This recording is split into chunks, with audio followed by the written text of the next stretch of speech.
Hello everyone, welcome back to my channel. Mafia's innocent mistake की fan fiction में आगे बढ़ते हैं। शाम होने को आई है। एक अंधेरे से सुनसान सी कॉरिडोर से ना एक शख्स हाथों में खाने की ट्रे लेकर धीरे कदमों से चलते हुए उस गली से गुजर रही होती है। ऊपर से नीचे तक उसने एक लंबा सा रेड कलर का गाउन पहना हुआ है, लंबे से बाल, चलने का अंदाज भी बिल्कुल नाजुक एलिगेंट लेडी की तरह। हाथों में ट्रे लिए हुए वो चुपचाप उस गली से गुजर रही होती है। जैसे जैसे वो आगे की तरफ बढ़ रही होती है, गली जो कि खत्म होने का नाम ही नहीं ले रही थी, वो जो एरिया था वो और ज़्यादा बढ़ता जा रहा था। काफ़ी देर तक चलते चलते वो काफ़ी गहराई तक जाती है। उसके हाथ में ट्रे के अलावा कुछ नहीं था। उस ट्रे के ऊपर एक प्लेट था जिस पे खाना भरा हुआ था और साथ में पानी का गिलास। वो औरत बिना बात किए चुपचाप चलती जाती है। चलते हुए वो एक रूम के पास पहुंचती है। अंधेरा बहुत ज़्यादा था, लेकिन उस औरत को उस एरिया का हर एक छोटी सी छोटी चीज़ भी मालूम थी, इसलिए अंधेरे में चलते हुए उसे कोई भी दिक्कत नहीं हो रही थी। जैसे ही वो दरवाजे के पास पहुंचती है, वो अपनी जेब से चाबी का गुच्छा निकालती है। चाबियाँ जो थी वो काफ़ी बड़ी बड़ी सी थी। चाबियाँ निकालने के बाद वो उस दरवाजे का जो ताला था उसे खोलती है। ताला खोलने के बाद वो उस दरवाजे को खोलती है। दरवाज़ा लोहे का बना हुआ था। जैसे ही दरवाज़ा खुलता है, उसके अंदर एक और दरवाज़ा होता है। फिर वो उसे दूसरी चाबी से खोलती है। उस दरवाजे को खोलने के बाद ही फिर वो अंदर की तरफ चली आती है। अंदर जाने के बाद वो वापस दरवाज़ा अंदर से ही लॉक करती है। दोनों दरवाज़ों को लॉक करने के बाद फिर वो आगे की तरफ चली जाती है। जिस रूम में वो थी उस रूम में आगे चलने के बाद एक और दरवाज़ा था। उस दरवाजे को खोलने के बाद फाइनली वो रूम के अंदर पहुंच जाती है जहां उसे जाना था। जैसे ही वो अंदर जाती है, वहां हल्की सी धुंधली सी रोशनी थी। साफ तौर पे कुछ दिखाई नहीं दे रहा था। वो जगह जैसे कि ज़मीन के अंदर धसी हुई सी हो, जहां पर इंसान तो क्या परिंदा भी ना आए। उस रूम के अंदर एक शख्स के हाथ पैर, या यूं कहूं तो उसकी गर्दन तक भी जंजीरों से बंद कर दी गई थी ताकि वो वहां से भाग ना सके। वो औरत जो है वो खाने की ट्रे लेकर उसके सामने आती है। वो जो शख्स है वो सर झुकाए हुए ही बैठा हुआ था। वो औरत चलते हुए उसके नज़दीक आती है। जैसे ही वो शख्स महसूस करता है कि उसके सामने कोई आया है, तो वो धीरे धीरे अपनी आंखें खोलता है। उसके जिस्म पे टॉर्चर के निशान साफ तौर पे दिखाई दे रहे थे। जगह जगह से जलने का निशान, उसके नाखूनों को भी उखाड़ लिया गया था। उसके चेहरे पर भी काफ़ी ज़्यादा जख्म लगे हुए थे। वो बड़ी मुश्किल से अपनी आंखें खोल रहा था। ज़्यादा खून बहने की वजह से वो काफ़ी ज़्यादा कमज़ोर हो गया था। उसके होंठ भी फटे हुए थे। उसकी आंखों के नीचे भी काले गड्ढे से हो गए थे। जैसे ही वो धीरे धीरे आंखें खोलता है, तो वो अपने सामने दो पैरों को देखता है। फिर वो धीरे धीरे ऊपर की तरफ अपना सर उठाकर देखता है। जैसे ही वो अपने सर को थोड़ा और ऊपर की तरफ ले जाता है ताकि वो अपने सामने वाले शख्स को देखे, जिस जंजीर से उसका गला बंद किया गया था, वो उसे वहीं तक रोक देता है। वो शख्स जो है वो गहरी सांस छोड़ते हुए अपना सर दोबारा वापस डाउनवर्ड लेकर चला जाता है। तभी वो जो लड़की थी वो अपने घुटनों पे बैठती है, खाने की ट्रे को साइड में रखती है। वो लड़का दोबारा अपना सर उठाकर देखता है कि ये शख्स कौन है जो इतने प्यार से मेरे पास आज आया हुआ है। आज तक तो कोई नहीं आता था, सिवाय वही लोग आते थे जिन्हें उसका इंटेरोगेशन करना था। वो शख्स कोई और नहीं बल्कि स्वयं था। जब से स्वयं को किडनैप किया गया था, तब से स्वयं ने कुछ भी नहीं खाया। हर दिन उसका इंटेरोगेशन किया जाता था। तब तक उसका इंटेरोगेशन होता रहता था जब तक स्वयं बेहोश न हो जाए, लेकिन स्वयं अपने मुंह से एक अल्फाज भी नहीं निकालता था।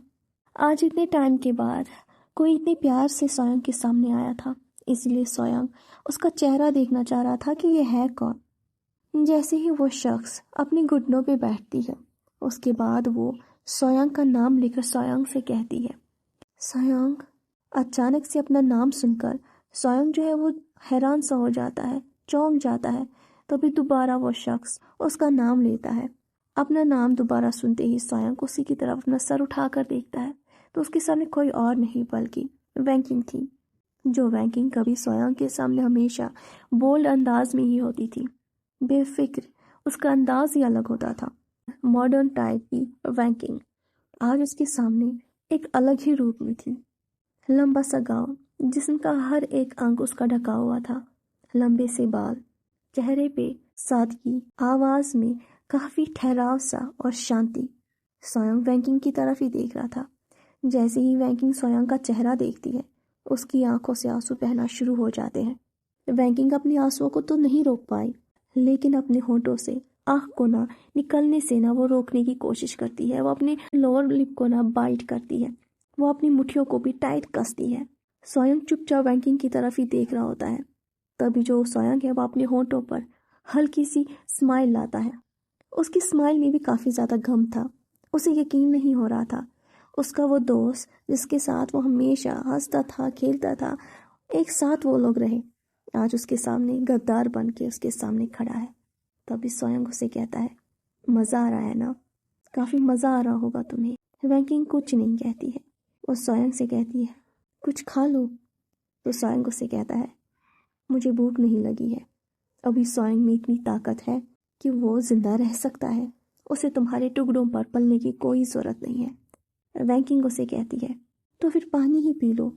तो स्वयं उसे कहता है, मैंने कहा ना, मुझे कुछ नहीं चाहिए। ये कहने के बाद जो स्वयं है वो अपना सर दोबारा डाउनवर्ड लेकर चला जाता है। तभी वैंकिंग उसे कहती है, फिक्र मत करो, सब ठीक हो जाएगा, भरोसा करो। तभी जो स्वयं है वह हंसते हुए उसकी तरफ देखता और उससे कहता है, भरोसा करूं? कोई है जिस पे भरोसा करने की जरूरत है? हाँ, वैसे एक शख्स है अभी जिस पे स्वयं आंखें बंद करके भरोसा कर सकता है। तभी वैंकिंग उसे कहती है, तुम समझ नहीं रहे हो, कुछ खा लो। तभी स्वयं उसे कहता है, हाँ, मुझे समझ में कहाँ कुछ आएगा, तुम ही समझाओ, मुझे क्या समझने की जरूरत है वैंकिंग। तभी वैंकिंग उसे कहती है, मैं तुम्हें नहीं समझा पा रही हूँ, मेरी बात सुनो। हालांकि तुम यहाँ बंदे हो, मैं तुम्हें नहीं समझा सकती हूँ, बस कुछ खा लो। तुम काफी कमजोर हो गए हो, इस तरह तुम और दिन तक जिंदा नहीं रह पाओगे। तभी स्वयं उसे कहता है, इससे तुम्हें क्या, मैं जीऊँ या मरूं, वैसे भी मेरी हालत जो है उससे बेहतर है कि मैं मर ही जाऊं। तभी वैंकिंग उसे कहती है, ऐसा मत कहो, मेरी बात सुनो, कुछ खा लो। जवाब में स्वयं उसे कहता है, मैंने कहा मुझे कुछ नहीं खाना है, यहाँ से चली जाओ, दोबारा मत आना, मैं तुम्हारा चेहरा नहीं देखना चाहता हूँ, जिंदगी में कभी भी नहीं। और हाँ, अगर मैं मर भी गया तभी मेरे सामने मत आना। वैंकिंग काफ़ी कोशिश करती है कि वो अपने दर्द को ना छुपा सके। स्वयं नॉन स्टॉप वैंकिंग से कहता रहता है, तुम जाओ यहाँ से, मुझे तुम्हारा चेहरा नहीं देखना है वैंकिंग। तभी जो वैंकिंग है वो अपनी आँख को और ज़्यादा कंट्रोल नहीं कर पाती है, तो उसके मुंह से लैंसी चैन का नाम निकलता है। लैंसी चैन। लैंसी चैन का नाम सुनते ही स्वयं वैंकिंग की तरफ देखता है और उससे कहता है, लैंसी चैन, उससे क्या हो गया, मुझे बोलो। जवाब में वैंकिंग उसे कहती है, उसका एक्सीडेंट हो गया है, वो हॉस्पिटल में है, डॉक्टर ने कहा है कि बचने के चांसेस काफी कम है। ये बात सुनते ही स्वयं की आंखों से आंसू बह रहे होते हैं। स्वयं काफी ज्यादा आज टूटा हुआ सा और अकेला फील करता है कि लैंसी चैन के साथ इतना कुछ हो गया और स्वयं उसके पास नहीं है। तभी गुस्से में स्वयं वैंकिंग से कहता है, आज तो तुम सच में बहुत ज्यादा खुश हुई होगी ना, अब ये मगरमच्छ के आंसू मेरे सामने क्यों बहा रही हो। तभी वैंकिंग उसे कहती है, इसीलिए कह रही हूँ, कुछ खा लो। तभी स्वयं उसे कहता है, मुझे नहीं खाना है, अब जाओ यहाँ से और वापस मत आना, मुझे तुम्हारा चेहरा नहीं देखना है, समझ गई। ये कहने के बाद स्वयं दूसरी ओर देखता है। देखते हुए स्वयं के गर्दन में जो जंजीरें बंधी हुई थी उससे स्वयं की ना गर्दन में थोड़ा सा ना चोट सी आ जाती है। तभी वैंकिंग उसे कहती है, अच्छा ठीक है, मैं चली जाऊंगी, लेकिन पहले कुछ खा लो। स्वयं गुस्से से वैंकिंग की तरफ देखता है। वैंकिंग कुछ नहीं कहती, वो चुपचाप खाने की ट्रे लेकर वहां से चली जाती है। जैसे ही वैंकिंग वहां से जा रही होती है, स्वयं जो है वो दूर से ही वैंकिंग को जाते हुए देखता है। स्वयं की आंखों से आंसू बह रहे थे। वैंकिंग जैसे ही दरवाजे के पास पहुंचती है तो वो मुड़कर स्वयं की तरफ एक बार दोबारा देखती है। जैसे ही वो पीछे मुड़कर देखती है तो देखती है कि जो स्वयं है वो उसी की तरफ देख रहा होता है और उसकी आंखों से आंसू बह रहे हैं। वैंकिंग दूर से ही सोयोंग को देख रही होती है और लेकिन उसकी आंखों से ना आंसू बह रहे होते हैं। वो अपनी आंसुओं को पोंछती है और फिर चुपचाप वहां से चली जाती है। जाते हुए वो कमरे के दरवाजे को बाहर से लॉक कर रही होती है। जैसे ही वो लॉक करके पीछे मुड़ती है तो उसके सामने मैंग्या होता है और उसके साथ कुछ आदमी। मैंग्या अपने होठों पर एक बेवकूफ़ों जैसी स्माइल लाता है और फिर वैंकिंग की तरफ देखकर स्माइल करते हुए उसे कहता है, वैंकिंग, इसने कुछ कहा क्या? तभी वैंकिंग जो है वो अपना सर नाम इग्नोर करती है। तभी जो मैंग्या है वो उसे कहता है, अरे ऐसे कैसे हो सकता है? खैर, मुझे तो लगा था तुम उसके सामने जाओगी, वो रोएगा, वो गिड़गिड़ाएगा, वो तुमसे कहेगा कि मुझे बचाओ वैंकिंग, लेकिन ऐसे तो कुछ भी नहीं हुआ। कोई बात नहीं है, अब तुम जाओ, तुम आराम कर लो, तुम काफ़ी ज़्यादा थकी हुई होगी। वैंकिंग जो है वो अपना सर झुकाते हुए हाँ में नॉड करती है। जैसे ही वैंकिंग वहाँ से चली जाती है तभी जो मैंग्या है वो उसका हाथ पकड़ता है। उसका हाथ पकड़ने के बाद मैंग्या जो है वो उसके हाथ को ना किस करता है। वैंकिंग को वो उसका छूना और उसके हाथ को चूमना बिल्कुल भी पसंद नहीं आता। वैंकिंग अपना हाथ ना वापस पीछे की तरफ खींच लेती है। तभी मैंग्या उसे कहता है, अरे तुम इतना शर्माओ मत, कुछ ही दिनों में तो हमारी शादी होने वाली है, तुम फिक्र मत करो। तुम्हारे इस दोस्त की जान मैं तब तक नहीं लूँगा, हमारी शादी के दिन ही इसकी जान जाएगी, मैं तुमसे वादा करता हूँ। ये कहने के बाद वो दोबारा बेवकूफ़ों की तरह स्माइल करता है, लेकिन जो वैंकिंग है वो गुस्से में आकर वहाँ से चली जाती है। दूसरी तरफ यीबो जो कि डिटेक्टिव के साथ फ़ोन पे बात कर रहा होता है। जैसे ही यीबो मैंग्याओ का नाम लेता है तभी डिटेक्टिव यीबो से कहता है, बॉस आप किसके बारे में कह रहे हो? तभी यीबो उसे जवाब में कहता है, जिसके बारे में तुम मुझसे अभी कह रहे थे, उसका नाम मैंग्याओ है। मैं उसे मिल चुका हूँ, वो मेरे कैबिन में भी आया था, दिखने में काफ़ी ज़्यादा शरीफ। उसे पहली नज़र में देखकर ही मुझे शक हो गया था, इस दुनिया में आज के ज़माने में इतना शरीफ कोई हो नहीं सकता है। जब तुमने मुझे उसकी फ़ोटोग्राफ दिखाई थी मुझे यकीन नहीं हुआ, लेकिन अब जो तुम मुझसे कह रहे हो उसका मतलब साफ है कि मैंग्याओ जैन के पीछे है। उसे पता है कि मेरी कमज़ोरी जैन है, इसलिए वो जैन को लेने के लिए आया है, मुझे कमज़ोर करने के लिए। ये कहने के बाद जो यीबो है वह गहरी सांस लेता है। उसके बाद वो डिटेक्टिव से कहता है, सुनो, तुम्हें मेरा एक काम करना होगा, एक शख्स है उसे ढूंढ के निकालो। जो डिटेक्टिव है वो उसे कहता है, बॉस जो आप कहें, आप किसको ढूंढना चाहते हो? तभी वो उसे पूरी डिटेल बताता है कि वो कौन है। जो डिटेक्टिव है वो हाँ में नोट करता है और उसे कहता है, बॉस मैं जल्द ही उसके बारे में पता करता हूँ और उसकी बात आपसे करवाऊँगा, ये मेरा वादा है। यीबो फिर फ़ोन काट देता है। फ़ोन को डिस्कनेक्ट करने के बाद यीबो जो है वो खिड़की के बाहर देख रहा होता है। फिर वो अपनी आँख के साथ धीरे धीरे बड़बड़ाता और कहता है, मैंग्या, आखिर वो तुम ही थे जिसे मैं चारों ओर ढूंढ रहा था। अब मैं तुम्हें छोड़ूंगा नहीं। तुम्हें पता नहीं है कि तुमने अपनी मौत को खुद दावत दी है। यीबो से इन्फॉर्मेशन मिलने के बाद डिटेक्टिव जो है वो अपने आदमियों को चारों ओर फैला देता है। चारों ओर डिटेक्टिव और उसके आदमी उस शख्स को ढूंढने में लग जाते हैं। वो शख्स कोई और नहीं बल्कि वैनिंग होता है। यीबो को सिर्फ और सिर्फ वैनिंग पर ही भरोसा है कि वो ही बस जैन की हिफाजत कर सकता है और जैन उसी के अंडर सेफ भी रहेगा। चारों ओर डिटेक्टिव जो है वो चारों ओर उसे ढूंढ रहे होते हैं। काफ़ी ढूंढने के बाद फाइनली एक गांव में जैसा हुलिया यीबो ने डिटेक्टिव को दिया था वैसा ही बंदा मिल जाता है। जैसे ही डिटेक्टिव के आदमी उसे पूछताछ करते हैं तो वो सीधे सीधे कह देता है वो किसी यीबो को नहीं जानता और उसका नाम वैनिंग भी नहीं है, बल्कि उसका नाम तो चैंग है। चैंग नाम सुनते ही वो लोग वहाँ से चले जाते हैं, लेकिन उन्हें अंदर ही अंदर फीलिंग हो रही थी कि नहीं, यही वैनिंग होना चाहिए, क्योंकि डिटेक्टिव ने जो हुलिया दिया था वैनिंग बिल्कुल उसी हुलिया में फिट होता है। तभी जो वो लोग हैं वो डिटेक्टिव से फ़ोन पे बात करते हैं और उन्हें पूरी जो सिचुएशन है वो बताते हैं। डिटेक्टिव जो है वो उसे कहता है कि दोबारा वहाँ जाओ, उससे बात करो। तो वो दोबारा चैंग के पास जाते हैं। चैंग जो है वो इस बार भी मना कर देता है और उनसे कहता है कि वो किसी भी यीबो को नहीं जानता। उसके बाद जो चैंग है वो उन लोगों को धमकी भी देता है कि अगर वो तीसरी बार यहाँ आए तो वो पुलिस स्टेशन में एफआईआर दर्ज करा देगा और कहेगा कि उसकी जान को खतरा है।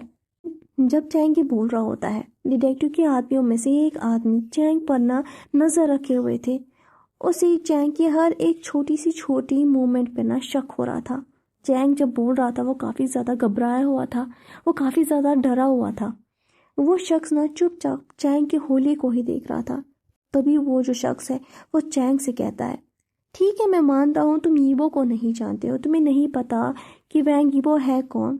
ठीक है, तो फिर तुम इतना घबरा क्यों रहे हो? हमने तो तुम्हें कुछ नहीं कहा उसके बारे में, हम बस नाम बोल रहे हो, तुम इतना घबरा गए जैसे कि वो कोई माफिया डॉन हो। ये बात सुनते ही जो चैंग की उसकी आंखें बड़ी हो जाती है। तभी वो शख्स उससे कहता है, सुनो, ज़्यादा नाटक करने की कोई ज़रूरत नहीं है। मैं तुम्हें कब से देख रहा हूँ, तुम झूठ बोल रहे हो, तुम ही निंग हो, है ना वैनिंग? नाम बदलने से इंसान अपना अतीत नहीं बदलता। तभी जो चैंग है उसकी आंखें बड़ी हो जाती है, उसकी आंखों में ना आंसू भर आते हैं। वो फिर भी मना कर देता और उससे कहता है, मैं नहीं जानता हूँ यीबो कौन और यहाँ से चले जाओ, वरना मैं चिल्लाकर पूरे गांव वालों को इकट्ठा कर दूंगा। तभी वो शख्स उसे कहता है, ठीक है, जैसी तुम्हारी मर्जी, हम यहाँ से चले जाते हैं, लेकिन अगर जैन को कुछ भी हुआ उसके जिम्मेदार हम नहीं तुम रहोगे। जैन का नाम सुनते ही चैंग का ना चेहरे का रंग ही बदल जाता है। वो चुपचाप उनकी तरफ देख रहा होता है। तभी वो आदमी उसे कहता है, अब क्या हुआ? अब तुम ये मत कहना कि तुम्हें नहीं पता कि जैन कौन है। जियांग फैमियान की बेटी, याद है ना? जियान फैमियांग के मौत के बाद जो यीबो होता है वो चारों ओर वैनिंग को ढूंढ रहा होता है, लेकिन वैनिंग जो है वो अपने आप को जैसे तैसे यीबो से बचाकर उस एरिया को ही छोड़ देता है। यीबो के आदमी कुत्तों की तरह चारों ओर वैनिंग को ढूंढ रहे होते हैं, लेकिन वैनिंग जैसे तैसे अपनी जान को बचा कर वहां से चला जाता है। जब वैनिंग जियांग फैमियांग के अंडर काम कर रहा होता है, जियांग फैमियान हालांकि दूसरों के लिए काफ़ी जालिम हुआ करता था, लेकिन जब बात उसकी फैमिली या उसके नौकरों की होती थी, जियांग फैमियान हमेशा उनके लिए एक सॉफ्ट कॉर्नर ही दिखाता था। उसी तरह जो वैनिंग था वो उसके नौकरों में से एक ऐसा शख्स था जिस पे जियांग फैमियान आंखें बंद करके भरोसा करता था, फिर चाहे उसकी बेटी को लेकर क्यों ना हो। उसकी बेटी के बारे में कोई नहीं जानता था सिवाय वैनिंग के, इसलिए जियांग फैमियान हमेशा वैनिंग को ही सबसे ज़्यादा इम्पोर्टेंस देता था। हालांकि जियांग फैमियान की जो बीवी थी वो काफ़ी ज़्यादा नखरालू थी, वो कभी भी वैनिंग को उस तरह ना रिस्पेक्ट नहीं दिया करती थी, लेकिन जियांग फैमियान हमेशा वैनिंग को अपना बेटा जैसा ही समझता था। इसलिए जब तक वैनिंग जियांग फैमियान के अंदर ही काम कर रहा था, उन दिनों जियांग फैमियान वैनिंग की हर छोटी सी छोटी ज़रूरत को पूरा किया करता था। वैनिंग की ज़िंदगी में उसकी फैमिली नहीं थी, उसके आगे पीछे कोई भी नहीं था, इसलिए जियांग हमेशा वैनिंग को कोई ना कोई चीज़ तोहफे में दिया करते थे। इसलिए कभी उसे गाड़ी तो कभी उसे घर दिया करते थे। इसी तरह उसके एक जन्मदिन पर जियांग फैमियान ने शहर से कोसों दूर एक गांव में उसके लिए एक ज़मीन का टुकड़ा भी खरीद के रखा था, जिसके बारे में सिर्फ जियांग फैमियान और वैनिंग को ही पता था। जब ईपो वैनिंग को चारों ओर ढूंढ रहा था, वैनिंग ने अपना घर, अपनी गाड़ी, अपना सब कुछ छोड़ दिया और वो चुपचाप अपनी जान को बचाते हुए उस गांव की तरफ चला गया। गांव में जाने के बाद वैनिंग ने अपना नाम सब कुछ बदल दिया। गांव में ही उसने जॉब भी करना शुरू कर दिया। धीरे धीरे उसने अपना घर बनाया, उसने अपना पूरा हुलिया चेंज कर दिया। इन सालों में जो वैनिंग है वो पूरी तरह से बदल गया था। उसके गाँव के लोग भी उसे चैंग के नाम से ही जानते हैं, इसलिए ईबो भी उस तक पहुँच नहीं पाया। लेकिन आज इतने सालों के बाद जैन का नाम सुनने के बाद जो वैनिंग है वो काफ़ी ज़्यादा शॉक में आ गया था। जैन ने जब सुसाइड करने की कोशिश की थी उससे पहले ही जो वैनिंग है वो उसे मिला था। जब वैनिंग ने जैन को सारी ईबो की असलियत बताई थी कि जियांग और उसकी वाइफ का जो मर्डर है वो ईबो नहीं किया था, उसके बाद जो वैनिंग है उसे वो शहर ही छोड़ दिया था, क्योंकि वैनिंग काफ़ी ज़्यादा परेशान हो गया था। उसे चारों ओर ईबो के आदमी ढूंढ रहे थे। अपने आप को बचाने के लिए वहाँ से चला जाता है। पहले तो उसने काफ़ी कोशिश की थी कि वो अपने साथ जैन को भी लेकर चला जाएगा, लेकिन जब जब वो वैंग मैंशन के आसपास भी होता था तो जो जैन उसका नामो निशान भी वैनिंग तक नहीं पहुंच पाता था। वैनिंग ने काफ़ी कोशिश की, हर बार वो नाकामयाब हो गया, लेकिन फाइनली जब वैनिंग को जैन मिल जाती है और फिर वो उसे सारी असलियत बताता है, जैन का हुलिया देखकर जो वैनिंग है वो समझ जाता है कि ईबो ने जैन को कुछ नहीं किया और जैन जो है वो काफ़ी खुश है वहाँ रहकर। इसलिए जो वैनिंग है वो जैन को अपने साथ नहीं ले जाता, बस वो चुपचाप वहाँ से चला जाता है। आज जैन को मुसीबत में सुनकर जो वैनिंग है वो चुपचाप अपना सर हाँ में नोट करता है और उन्हें कहता है, हाँ मैं ही वैनिंग हूँ। जैन ठीक है। जैन को क्या हुआ? तभी वो जो शख्स है वो वैनिंग की तरफ स्माइल करते हुए उसे कहता है, देखा, पकड़ लिया ना, अब चलो आराम से बैठकर बात करते हैं।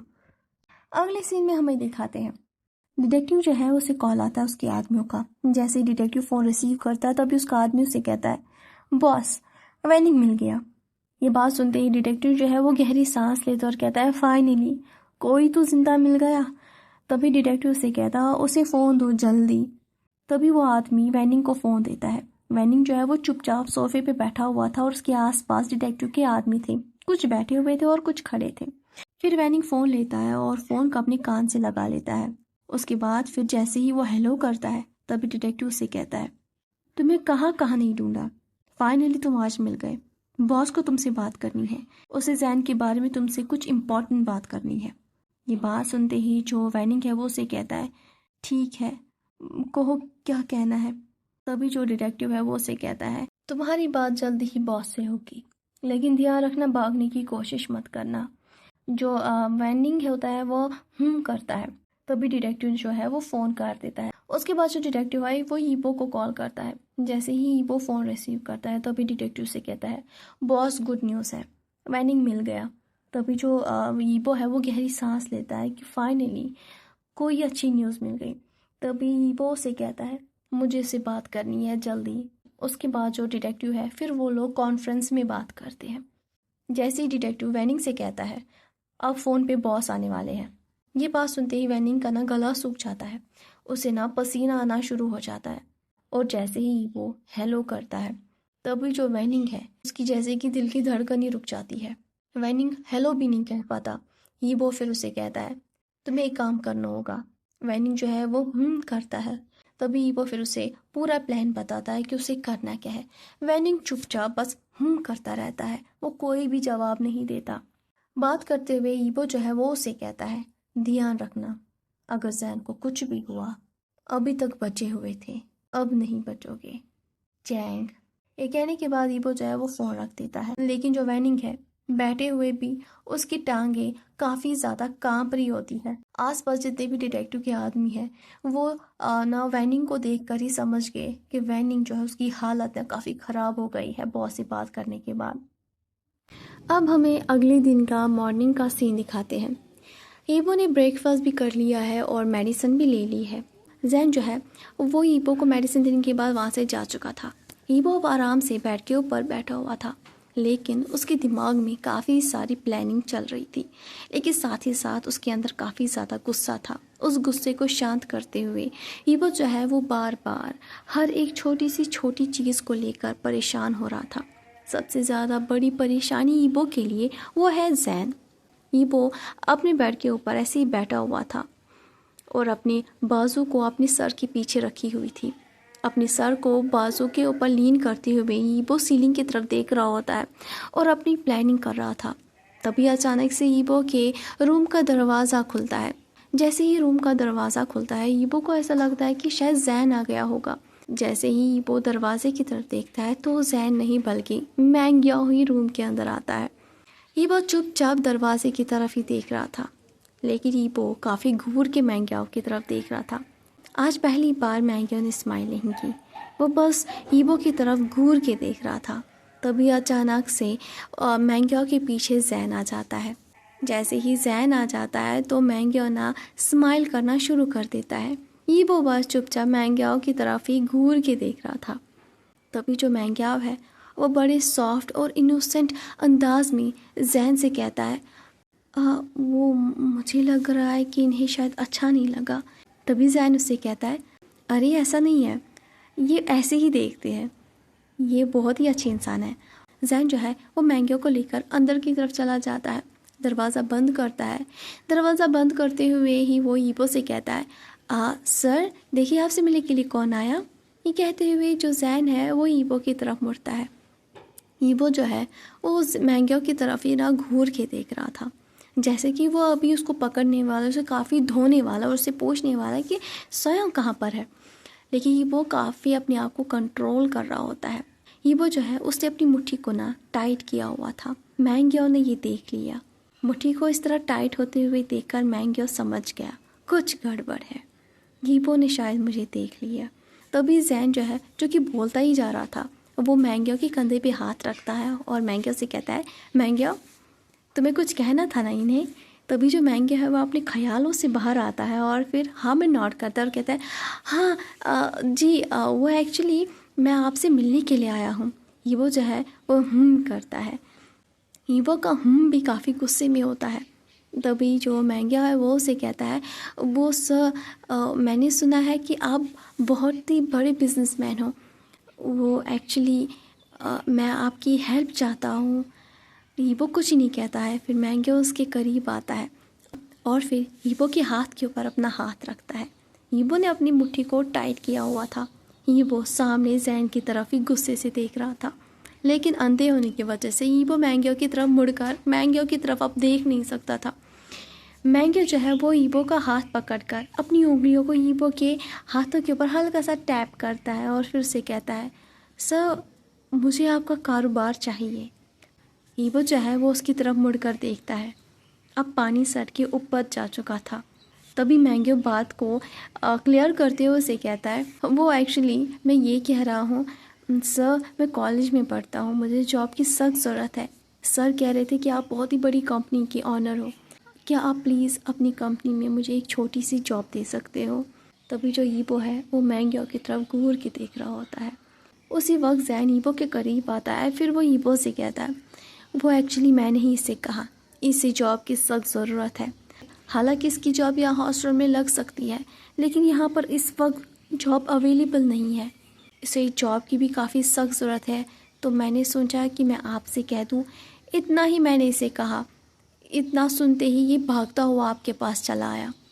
अभी उम्र में छोटा है ना, इसे पता नहीं है। गुस्से से मैंगियो की तरफ देखते हुए ईबो फिर जवाब में कहता है, तुम सच में बहुत ज़्यादा छोटे हो, लेकिन तुम्हें पता नहीं है, वांगी वो सब कुछ माफ़ कर सकता है, लेकिन गलतियाँ कभी नहीं। मैंगियो जो है वो दोबारा एक इडियट वाली स्माइल अपने होंठों पे लाता है और कहता है, मैं एक भी गलती नहीं करूँगा, ये मेरा वादा है, आपको भी मुझ पर फ़ख्र होगा। तभी जो ईबो है वो जवाब में उसे कहता है, वक्त बताएगा कि कौन किस पे फ़ख्र करेगा। मैंगियो जवाब में कहता है, तो फिर वक्त पर ही छोड़ते हैं। तभी ईबो से कहता है, आज भी मैं हूँ और कल भी मैं ही रहूँगा। उन दोनों की इस तरह की बातें सुनकर जहन को कुछ समझ में नहीं आ रहा था। हालांकि वो दोनों जो बातें कर रहे थे वो इनडायरेक्टली ही एक दूसरे को चेतावनी दे रहे थे, जो कि जैन को समझ में नहीं आ रहा था। जैन जो है वो समझने की कोशिश कर रहा होता है कि ये दोनों किस बारे में बात कर रहे हैं। हालांकि जॉब का और वक्त का क्या कनेक्शन है उसे समझ में नहीं आ रहा था। फिर वो टॉपिक को चेंज करके मैंगियो से कहता है, अच्छा मैंगियो तुम एक काम करो, अब तुम जाओ, सर ने अभी रिसेंटली दवाई ली है, इन्हें आराम करना होगा। तो मैंगियो जो है वो जैन से कहता है, हाँ क्यों नहीं, अब मैं चलता हूँ। ये कहने के बाद जो मैंगियो है वो वहाँ से चला जाता है। चलते हुए वो अचानक से रुक जाता है और फिर ईबो की तरफ देखता है। ईबो मैंगियो की तरफ ही गुस्से से देख रहा था। तभी मैंगियो दोबारा ईबो की तरफ गुस्से से देखता है और फिर अपना सर रेस्पेक्ट में बो डाउन करता है और फिर ईबो से कहता है, हमारी मुलाकात अब जल्दी ही होगी। तो ईबो जवाब में उसे कहता है, तुम फिक्र मत करो, इस बार मिलने के लिए मैं खुद आऊँगा। मैंगियो दोबारा इडियट वाली स्माइल लाकर वहाँ से चला जाता है, लेकिन ईबो इस वक्त काफ़ी ज़्यादा गुस्से में है। वार्ड से बाहर जाते हुए मैंगियो जो है वो अपने आप के साथ सोचते हुए तेज़ी से चल रहा होता है। मैंगियो को पूरी तरह से यकीन है कि ईबो जो है वो देख सकता है, वो बस अंधे होने का नाटक कर रहा है। चलते हुए जो मैंगियो है वो अपनी जेब से मोबाइल निकालता है। वो एक शख्स को कॉल करता है और उससे कहता है कि ईबो के बारे में सारी इन्फॉर्मेशन पता करो। ईबो किससे मिलता है, ईबो के आदमी में कौन कौन सबसे ज़्यादा ईबो के करीब है, और हाँ लैंस चैन की सिचुएशन इस वक्त क्या है। ये कहने के बाद जो मैंगियो है वो फ़ोन रख देता है। दूसरी ओर जैसे ही मैंगियो वार्ड से जाता है उसके पीछे पीछे जैन भी चला जाता है। जैसे ही मैंगियो और जैन वहाँ से चले जाते हैं, ईबो जो है वो जल्दी ही फ़ोन निकालता है और डिटेक्टिव को कॉल करता है। जैसे ही डिटेक्टिव फ़ोन रिसीव करता है, ईबो उसे कहता है, मेरी बात सुनो, वक्त ज़्यादा नहीं है।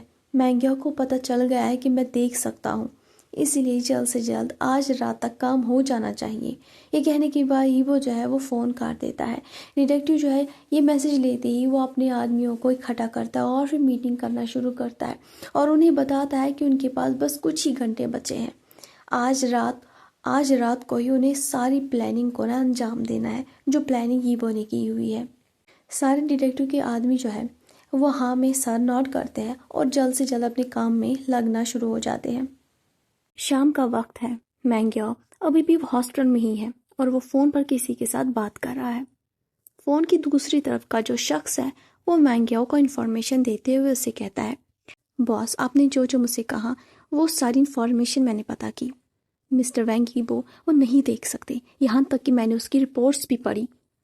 तभी जो मैंग्याओ है वो गुस्से में दांतों को ना दबाते हुए उससे कहता है, तुम्हें शायद दिखाई कम देता है, दोबारा पता करो, मैंने खुद देखा, वो देख सकता है। तभी वो आदमी उससे कहता है, बॉस मैंने डॉक्टर से भी बात की है, उन्होंने भी कहा कि ऑपरेशन के बाद मिस्टर वैंग यीबो नहीं देख सकते। तो जो मैंग्याओ है वो उससे कहता है, अच्छा तुम्हें ज़्यादा पता है, वो मेरे सामने था, उसने मुझे देखा, मुझे धमकी भी दी। तभी वो जो शख्स है वो उसे कहता है, बॉस मुझे थोड़ा और वक्त चाहिए। तो मैंग्याओ उसे कहता है, और कितना वक्त चाहिए, मैंने तुमसे कहा था जल्द से जल्द पता करने के लिए। तो वो शख्स उसे कहता है, बॉस मुझे माफ़ करिए, थोड़ा और वक्त, मैं ज़रूर कुछ ना कुछ पता करके आपको ज़रूर बताऊंगा। मैंग्याओ जो है वो फ़ोन काट देता है। मैंग्याओ काफ़ी ज़्यादा गुस्से में होता है, वो गुस्से में ना अपना फ़ोन वहीं पटक देता है, फ़ोन के ना टुकड़े हो जाते हैं। तभी मैंग्याओ के जहन में सोयांग आ जाता है और मैंग्याओ जो है वो ईल वाली स्माइल देता है। अब हमें अगला सीन दिखाते हैं। सोयांग के रूम में काफ़ी सारे लोग हैं। बहुत सारे लोगों ने सोयांग को नॉन स्टॉप पीटा। सोयांग के जिस्म से काफ़ी ज़्यादा खून बह रहा है। ऐसा कोई भी हथियार नहीं है जो कि सोयांग के जिस्म के ऊपर इस्तेमाल ना किया गया हो। मैंग्याओ जो है वो वहीं चेयर पे बैठा हुआ ये नज़ारा देख रहा होता है। मैंग्याओ बस एक ही चीज़ का इंतज़ार कर रहा था कि जो सोयांग है वो अपने मुंह से या यीबो के बारे में उसे कुछ कहे या कोई इन्फॉर्मेशन दे जिससे वो यीबो के ऊपर हावी हो सके। लेकिन सोयांग ना एक अल्फाज भी अपने मुंह से नहीं निकालता। सोयांग को इतना मजबूत देखकर मैंग्याओ को ना और ज़्यादा गुस्सा आ रहा होता है। तो मैंग्याओ जो है वो गुस्से में सोयांग से कहता है, तुम्हें लास्ट वार्निंग देता हूँ, अभी भी वक्त है, इसके बाद कोई वार्निंग नहीं होगी। लेकिन सोयांग उसकी बात को सुनने के बाद भी कोई भी रिस्पॉन्स नहीं देता। तभी मैंग्याओ जो है वो अपने आदमियों को इशारा देते हैं। इशारा देने के बाद वो जो आदमी होते हैं वो रूम से बाहर चले जाते हैं। सब शांत हो जाता है। मैंग्याओ चुपचाप सोयांग की तरफ ही देख रहा होता है। कुछ देर के बाद अचानक से दरवाज़ा खुलता है और उसके आदमी वापस चले आते हैं, लेकिन इस बार उनके साथ कोई और नहीं बल्कि वैंकिंग भी होती है। जैसे ही वो लोग अंदर आते हैं, सोयांग जो है वो नज़र उठाकर उनकी तरफ देखता है तो उनमें से वैंकिंग भी होती है। वैंकिंग को देखकर सोयांग कोई भी रेस्पॉन्स नहीं देता। मैंग्याओ फिर अपनी सीट से उठता है और फिर वो चलना शुरू करता है और चलते हुए वो वैंकिंग से कहता है, वैंकिंग सोयांग से बात करो, इससे कहो कि मुझे यीबो की सारी इन्फॉर्मेशन दे। वैंकिंग जो है उसकी आंखों में आंसू भरे हुए थे, वो चुपचाप सोयांग की तरफ ही देख रही होती है। चलते हुए मैंग्याओ जो है वो वैंकिंग के पास पहुंच जाता है। उसके बाद फिर वो एक हाथ से वैंकिंग के बालों को ना ज़ोर से पकड़ कर खींचता है। वैंकिंग की आंखों से आंसू बहते हैं। सोयांग ये सब कुछ देख रहा होता है, उसे कुछ समझ में नहीं आ रहा था कि ये वैंकिंग को इस तरह टॉर्चर क्यों कर रहा है। दूसरे हाथ से वो वैंकिंग का ना मुंह ना टाइट पकड़ता है और फिर अपने दांतों को ग्रीटिंग करते हुए वो वैंकिंग से कहता है, वैंकिंग मैंने कहा इससे कहो कि मुझे यीबो की सारी इन्फॉर्मेशन दे। वैंकिंग की आंखों से आंसू नॉन स्टॉप बह रहे होते हैं। सोयांग जो है वो चुपचाप ये सब कुछ देख रहा होता है। सोयांग कोई भी जवाब नहीं देता, वो कुछ नहीं करता। ये देखकर मैंग्याओ को और ज़्यादा गुस्सा आ जाता है, तो वो वैंकिंग के बाल पकड़कर उसे घसीटते हुए दीवार के पास ले जाता है। उसका सर दीवार के साथ फोड़ देता है, उसके सर से खून आ जाता है। ये देखकर सोयांग की आंखें बड़ी हो जाती है। वो वैंकिंग को बचाने के लिए आगे बढ़ता है, लेकिन उसके हाथ पैर बंधे हुए थे। ये देखकर मैंग्याओ जो है वो हल्का सा मुस्कुरा कर सोयांग से कहता है, अरे क्या हुआ, अभी तो शुरुआत है, अगर तुम मुझे कुछ नहीं कहोगे तो इसकी जान भी तुम्हारे सामने लूँगा, तुम्हें बड़ा मज़ा आएगा देखने में। ये कहने के बाद मैंग्याओ जो है वो दोबारा वैंकिंग के बाल पकड़ता है। वो उसके बाल पकड़कर उसे दोबारा उसके पैरों पे खड़ा करता है। उसके बाद फिर वो उसे घसीटते हुए सोयांग के पास ले जाता है। वैंकिंग के माथे से बहुत खून बह रहा था, उसकी आंखों से आंसू ही नॉन स्टॉप बहते जा रहे थे। फिर वो सोयांग की तरफ देखकर वैंकिंग से कहता है, वैंकिंग, सोयांग से कहो कि मुझे ईवो की सारी इन्फॉर्मेशन दे। बोलो। वैंकिंग कुछ नहीं कहती है। उसके बाद मैंग्यो दोबारा वैंकिंग की तरफ देखता है और इस बार वो वैंकिंग के चेहरे पे एक पंच भी मारता है। पंच की वजह से जो वैंकिंग है वो फ्लोर पे दोबारा गिर जाती है। ये देखने के बाद दोबारा सोयांग उसे बचाने के लिए आगे बढ़ता है, लेकिन उसके हाथ पैर बंधे हुए थे। उसके बाद फिर वो वैंकिंग को किक मारना शुरू करता है। वो बहुत ही गुस्से से वैंकिंग को ना नॉन स्टॉप किक मारता जाता है और वैंकिंग से कहता है, अपने दोस्त से कहो ना मुझे इन्फॉर्मेशन दे। ये कहते हुए वो वैंकिंग के पेट पे नॉन स्टॉप ना किक मार रहा होता है। उसके चेहरे पर भी काफ़ी सारे पंचेस मारता है। इस दौरान वैंकिंग जो है वो बेहोश हो जाती है। उसके अब नाक से भी खून आ रहा था। उसके चेहरे पर बहुत सारी जगहों पर ना जख्म भी लगे थे, नील का निशान भी लग गया था। मैंग्यो उसके बाद बैलेट उतारता है और उसको फिर बेड से भी पीटता है। वैंकिंग जो है वो बेहोश हो गई थी, खून बहता जा रहा था, लेकिन जो सोयांग है वो उसे बचाने की हर बार कोशिश करता है और हर बार वो नाकामयाब हो जाता है। तभी जो मैंग्यो है वो सोयांग के पास आता है और गुस्से से सोयांग के बालों को पकड़कर उसको खींचता है। फिर वो सोयांग से कहता है, इतना ही शौक है इसे बचाने का तो मुझे इन्फॉर्मेशन दो। सोयांग मैंग्यो की तरफ ही देख रहा होता है, लेकिन वो एक भी अल्फाज नहीं कहता। उसके बाद मैंग्यो जो है वो गुस्से में आकर सोयांग के मुंह पर ना एक पंच मारता है, जिससे सोयांग की नाक से खून आ जाता है और उसके बाद सोयांग बेहोश हो जाता है। सोयांग के बेहोश होने के बाद मैंग्यो सोयांग और वैंकिंग की तरफ ही देख रहा होता है। सब कुछ शांत हो गया था। मैंग्यो काफ़ी ज़्यादा गुस्से में था।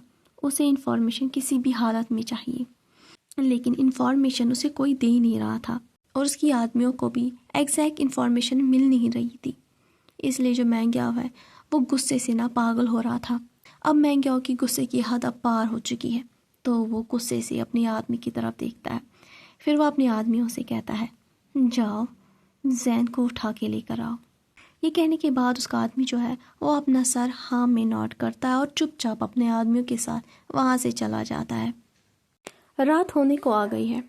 जैन जो है वो ईबो के रूम में होता है, उसे मेडिसिन देता है।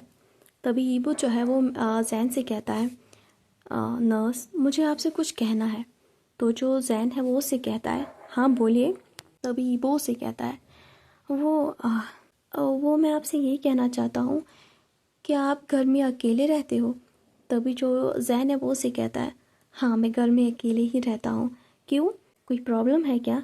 तभी जो ईबो है वो उससे कहता है, नहीं वो ऐसा कुछ नहीं है, बस मैं आपसे ये कहना चाहता हूँ कि आजकल ना हालत ठीक नहीं है, अपना ख्याल रखा कीजिए। और इतनी देर आप यहाँ रुकते हो तो रास्ते भर में ज़्यादा ट्रैफिक भी नहीं होता होगा, इसलिए आप घर ना जल्दी ही जाया करो, अच्छा नहीं लगता। तभी जो जैन है वो उसे कहता है, आप फिक्र मत करो, मैं अपनी गाड़ी से ही जाता हूँ, इसलिए कोई मुझे किडनैप नहीं कर सकता। और अगर ऐसा कुछ हो भी गया तो एक शख्स है मेरी ज़िंदगी में, अगर उसे पता चल गया कि मैं किडनैप हो गया फिर तो किडनैपर की खैर नहीं। ये बात कहने के बाद जैन जो है वो ज़ोर से हंसता है। ईवो जो है वो समझ जाता है कि जैन उसी के बारे में बात कर रहा है, तो ईवो भी हल्का सा मुस्कुराता और उसे कहता है, अच्छा ऐसी बात है, तब तो आप काफ़ी ज़्यादा डेंजरस हो। तो जैन उससे हंसते हुए कहता है, हाँ तुम्हें क्या लगा मैं यहाँ पर नर्स हूँ तो मेरे पीछे किसी का सपोर्ट नहीं होगा? तुम्हें कहाँ पता वो कितना डेंजरस है? तुम्हें पता है वो बात बात पर ना गुस्से से आंखें टकरा कर देखता है। ये कहने के बाद ईवो जो है वो हल्का सा मुस्कुराता है। ईवो उसे जवाब में कहता है, अच्छा ऐसी बात है? जैन उसे कहता है, तुम्हें पता है उसका ऑरा इतना डार्क है कि वो अंधेरे कमरे में ही रहता है, और पता है उसे ना 24 घंटे सिगरेट पीने की आदत है। वो हमेशा बस दुबई में ही होता है, बिल्कुल वैम्पायर की तरह। मैंने जब भी उसे देखा तो बस अंधेरे और दुबई में ही देखा। और एक और बात बताओ, उसे किताबें पढ़ने का भी बहुत शौक है। ये बात सुनने के बाद वो जो है वो अपना सर हल्का सा हाँ में नोड करता है और उसे कहता है, अरे ये तो काफ़ी अलग सी बात है, मैंने आज पहली बार सुना कि किसी के पास इतनी पावर है और वह किताबें भी पढ़ता है। तो जैन उसे कहता है, हाँ तो क्या, उसके पास सबकी नॉलेज है सिवाय कुछ चीज़ों की। तो ईबो से कहता है, अच्छा ऐसी कौन सी चीज़ है?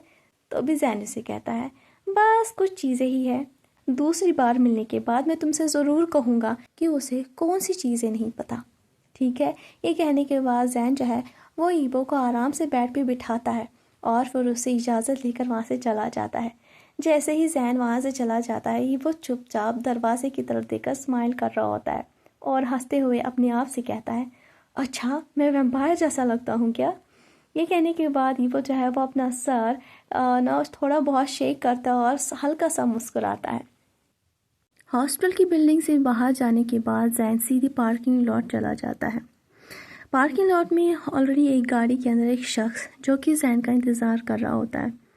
जैन जो है वो अपनी गाड़ी के अंदर चला जाता है और गाड़ी को स्टार्ट करके वहाँ से घर की तरफ बढ़ जाता है।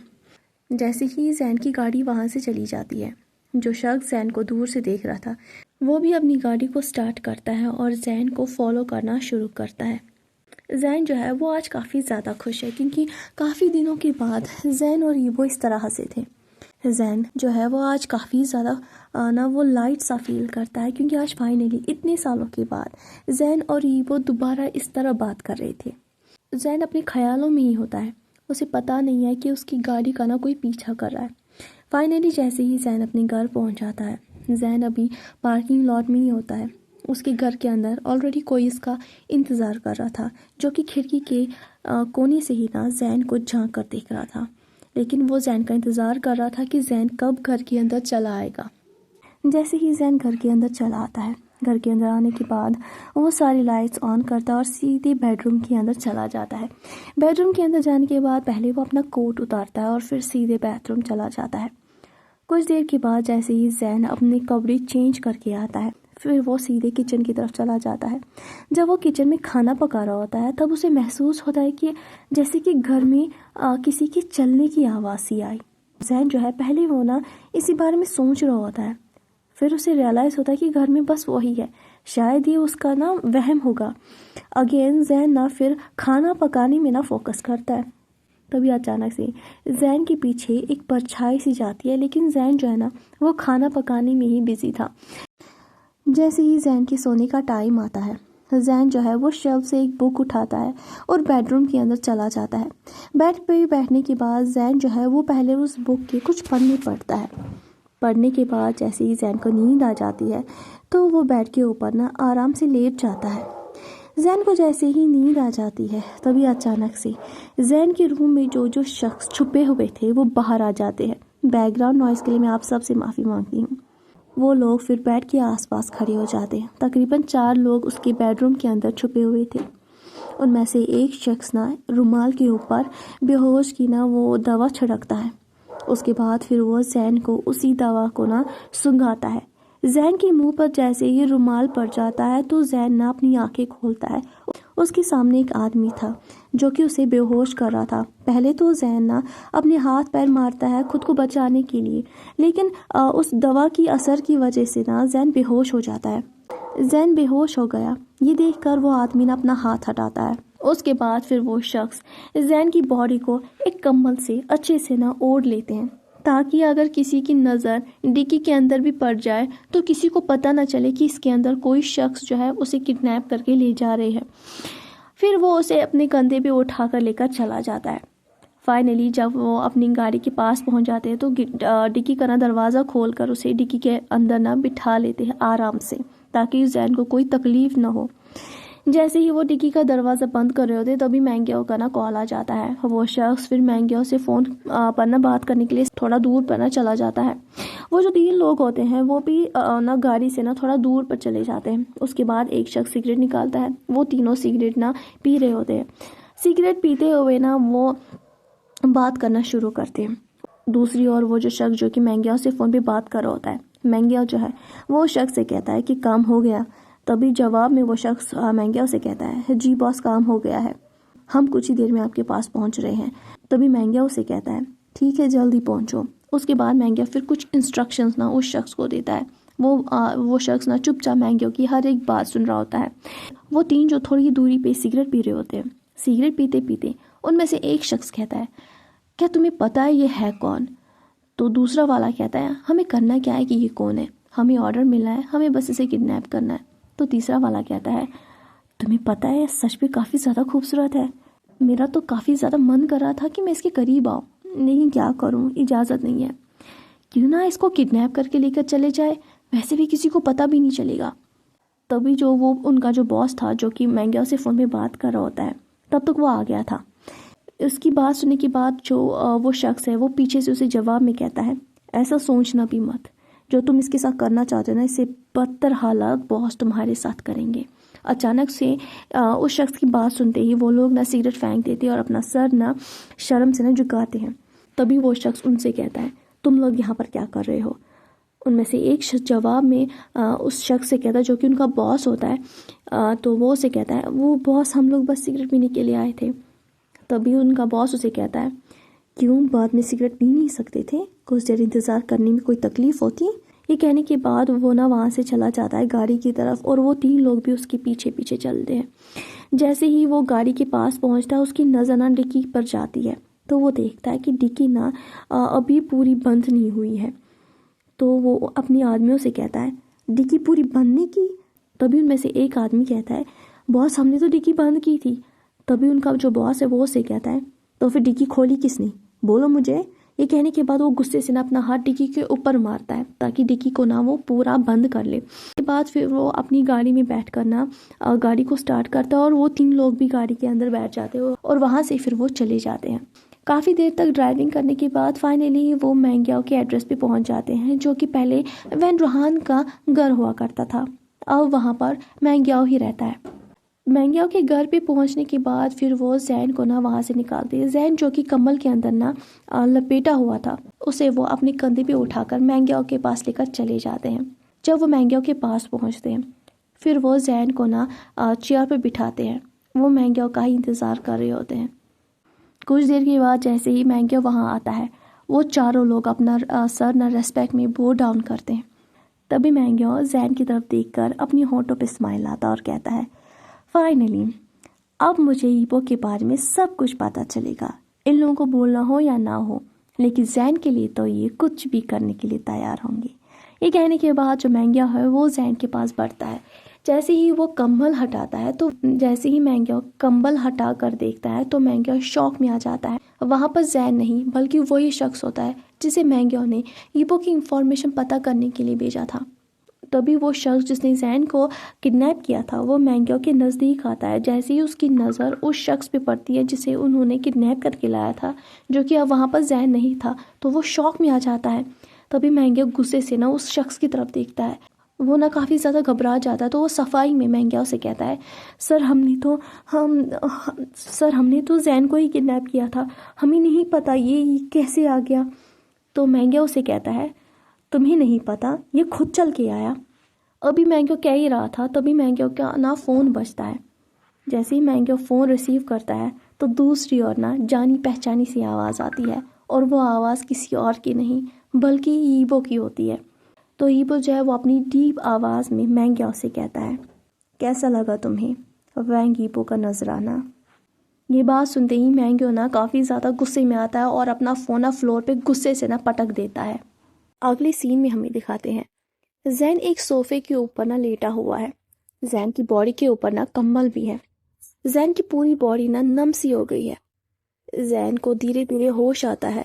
जैसे ही उसे होश आता है, तो वो धीरे धीरे अपनी आंखें खोलता है। आंखें खोल कर ही उसकी आंखों में ना रोशनी सी ना चुभने लगती है, तो वो दोबारा अपनी आंखें बंद करता है। फिर वो धीरे धीरे दोबारा अपनी आंखें खोलता है। उसकी जिस्म में ना धीरे धीरे जैसे कि जान सी आ जाती है। वो अपने हाथों को हल्का सा ना मूव करता है। फिर वो अपने आसपास देखता है। जैसे ही वो अपने आसपास देखता है, तो कुछ ही दूरी पे ना कुछ ना गुंडे ना बैठे हुए थे, जो कि ना आपस में बात कर रहे थे। उन्हें पता नहीं चला कि जैन को कब होश आ गया। जैन जो है वो धीरे धीरे फिर सोफे के ऊपर ना बैठता है, लेकिन उसके सर में बहुत ज्यादा दर्द हो रहा था। जैसे ही वो सोफे के ऊपर बैठ जाता है, तो उसे हल्का सा ना चक्कर सा आ जाता है। तभी वो अपना सर ना पकड़ लेता है। उसके मुंह से आंस सी निकलती है। उसकी आवाज सुनते ही वो गुंडे ना उसकी तरफ पलट कर देखते हैं। तभी उनमें से एक ना जल्दी ही रूम से बाहर चला जाता है। जैन जो है वो अपना सर पकड़ कर ना बैठा हुआ था। उनमें से एक शख्स ना पानी का गिलास लेकर जैन के पास आता है और जैन को ना पानी का गिलास देता है। जैसे ही जैन पानी का गिलास देखता है, तो जैन गुस्से से उसकी तरफ देखता है और उससे कहता है, तुम कौन हो और तुम लोग मुझे यहाँ क्यों लेकर आए। तभी वो आदमी उससे कहता है, आपको सब समझ में आएगा, पहले आप पानी पियो। जैन जो है वो पानी के गिलास को ना धक्का देता है और उस पानी के गिलास को ना गिरा देता है और उससे कहता है मुझे पानी नहीं पीना है, मुझे बस मेरे घर जाना है। वो शख्स फिर जैन से कहता है आप घबराइए मत, आप सेफ हो। ये कहने के बाद वो शख्स ना वापस टेबल के पास जाता है और दूसरा पानी का गिलास लेकर आता है और फिर जैन से कहता है आप पानी पीजिए, आपके सर में ना इस वक्त दर्द हो रहा है क्योंकि आपको बेहोश कर दिया गया था, आप पानी पियो, आपके सर का दर्द ना धीरे धीरे कम हो जाएगा। जैन उसे कहता है मैंने कहा ना मुझे पानी नहीं पीना, मुझे घर जाना है। तभी वो शख्स उसे कहता है अच्छा आप इंतजार करिए, बॉस आते होंगे, आप उसी से बात करिए। बॉस का नाम सुनते ही ना जैन ना उसकी तरफ गुस्से से देखता है और उसे कहता है बॉस? कौन सा बॉस, किसका बॉस? तभी वो उसे कहता है आपको सब समझ में आ जाएगा, पहले आप उनका इंतजार करिए। कुछ देर के बाद ना अचानक से दरवाजा उस रूम का ना खुल जाता है। जो शख्स कुछ देर पहले रूम से बाहर चला गया था और वो रूम के अंदर चला आता है और दरवाजा ना खुला छोड़ देता है। जैसे ही वो रूम के अंदर चला आता है सभी लोग ना खड़े हो जाते हैं और वो शख्स भी ना उन लोगों में खड़ा हो जाता है। सभी ना रेस्पेक्ट में अपना सर ना बो डाउन करते हैं। तभी कॉरिडोर में ना चलने की आवाजें गूंजती है। चलने की आवाज सुनकर जो जैन है वो भी दरवाजे की तरफ ही देखता है। जैन अभी भी सोफे के ऊपर ना बैठा हुआ था। सभी लोग ना सर झुकाए हुए ही खड़े थे। कुछ देर तक कमरे के अंदर ना आवाजें कदमों की गूंजती है। जैसे ही वो शख्स दरवाजे पर पहुंचता है, उस शख्स ने ना ब्लैक कलर का सूट पहना हुआ था। जैसे ही वो दरवाजे के पास पहुंचता है सभी लोग ना फिर वापस स्टैंड अप हो जाते हैं। जो शख्स जैन को पानी का गिलास दे रहा था फिर वो उस आदमी को ना जैन की तरफ इशारा देता है। जो शख्स दरवाजे के पास था वो अभी ना थोड़ा दूरी पे था, जैन की नज़र उस पे नहीं गई थी। जैसे ही उसे उस आदमी का ना इशारा मिलता है तो वो शख्स ना अंदर की तरफ आता है और जैन की तरफ मुड़कर देखता है। जैसे ही वो जैन की तरफ मुड़कर देखता है जैन के ना होश उड़ जाते हैं। उसे ना ऐसा लगता है कि पूरा कमरा ना गोल गोल उसके नज़रों के सामने ना घूम रहा है, क्योंकि जैन ने अपने सामने किसी और को नहीं बल्कि ईबो को देखा था। आज इतने सालों के बाद जैड ने दोबारा उसी ईबो को उसी अंदाज में अपने सामने देखा, क्योंकि कई साल पहले उसने अपने घर में ईबो को पहली बार देखा था। बिल्कुल वैसा ही ऑरा आज दोबारा जैड ने इतने सालों के बाद ईबो का देखा था। ईबो जो है वो चुपचाप बिना एक्सप्रेशन के जैन की तरफ ही देख रहा था। बिल्कुल वही लुक, वही अंदाज, वही आंखों में चमक, वही ऑरा। जैन को समझ में नहीं आ रहा था कि ये सब कुछ क्या हो रहा है, क्या वो सपना देख रहा है या हकीकत। कुछ देर पहले उसने ईबो को हॉस्पिटल में देखा था और उसके साथ वो बात कर रहा था और अब ईबो इस हालत में उन्हें कुछ समझ में नहीं आ रहा था। तभी जो ईबो है वो जैन के नज़दीक आता है और उसे पानी का गिलास देता है। जैन जो है वो कुछ नहीं कह रहा होता, वो बस ईबो की तरफ ही देखता है। पानी का गिलास देते हुए ईबो जो है वो जैन से कहता है वैसे तुमने कहा था कि दोबारा जब मिलोगे तो तुम मुझे बताओगे ऐसी कौन सी कमियां हैं मुझ में, है ना जैन? जैन जो है उसकी आंखों से ना आंसू बह रहे थे, लेकिन उसका चेहरा ना पूरा लाल हो गया था। उसके गले से ना आवाज भी नहीं निकल रही थी। उसकी ऐसी हालत देखकर ईबो ना हल्का सा स्मार्ट करता है। मिलती हूँ आपसे अगले पार्ट में, तब तक के लिए bye bye, take care, thank you so much.